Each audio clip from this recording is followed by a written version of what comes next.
learning to, fight and battle and persevere through adversity and uncertainty. And, I think that's helped me, that will help me, learning that lesson will help me with everything in life.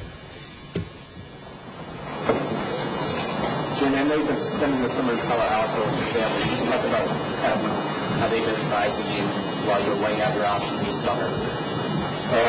My family is obviously my support system, and, they just want to support me with whatever happens and support any of my decisions that I make. And it's always nice to have family around, and, I'm very close with my family, and so to have that love and support is huge.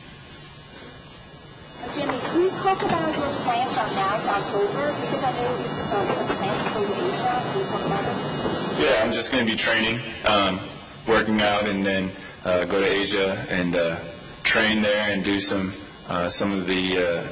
things and obligations that I have to do over there, and then come back and get ready for training camp. Hi, Jeremy.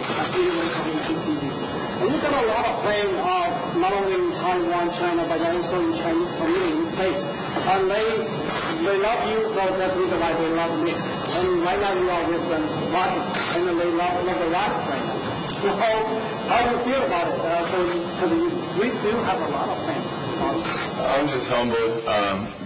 The support that I've gotten from, Asian fans, whether it's in the U.S. or overseas, has been off the charts. And it's not necessarily something that I may deserve, but to be able to have all of them supporting me is just awesome. I can't wait to be able to start playing basketball and to really get the season going.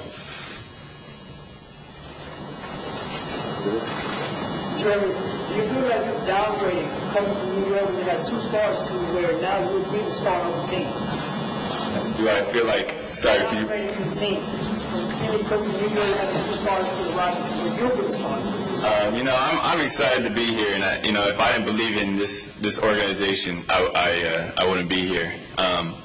And so I think we're going to build this team, and we're going to compete, and we're going to win games, and that's my goal, and that's how I envision it. And I want to be able to help this team in whatever way I can.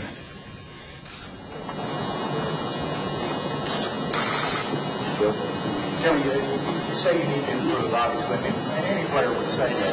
Can you get into a little inside ball stuff, like what you want to work on? Yeah, definitely. I want to be able to, the first thing is to be able to get my muscles, my legs, to be able to withstand the whole season completely healthy, and to not lose any speed or explosiveness, not to let fatigue affect my play.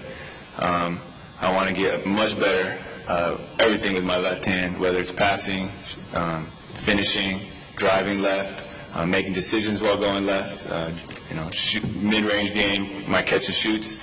I think there's a lot of different things. If you break down my stats, if you really get into advanced stats about how I played last year, I think there's a lot of different ways I can improve, and those are some.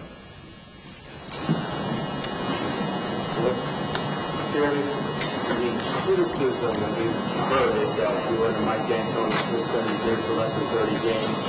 When you hear those criticisms, what do you take from that, and what do you think of that? Well, I know what I need to get better at as a player, and I've spent a lot of time breaking down film and stats from last year, and they're right. I haven't done this for a long time. I still have a lot to prove. I still have a lot to do to become established, and I'll be the first to admit it. But there's in terms of criticism, it's just I try to make sure I focus on what I feel like I need to get better at, and what my coaches want me to get better at. Jeremy, you mentioned the advanced stats. What are your thoughts on the Rockets' use of those different metrics? And they've been at the forefront of that. Do you have anything you can? Well, I think it's very innovative, a different way to break things down and to look at the game and look at a player's impact. And, I think numbers don't tell the whole story, but they do tell a big part of it. And, that's in terms of learning for myself and getting better. Stats is a big way, where I can kind of see where my holes are as a player. At all in your presentation you know, they talked about a couple other players and what they've researched with their stats, but it wasn't like a big part of the pitch. Were the fewer number of games less relevant to you because you had already had him here? You had a feel for how he might fit. Is that the inexperience less of a factor to you because you feel like you already know who he is and maybe what he can do? A big thing for us was that he had proven at the college level that he was a high potential prospect, and we obviously tracked him pretty closely. Weren't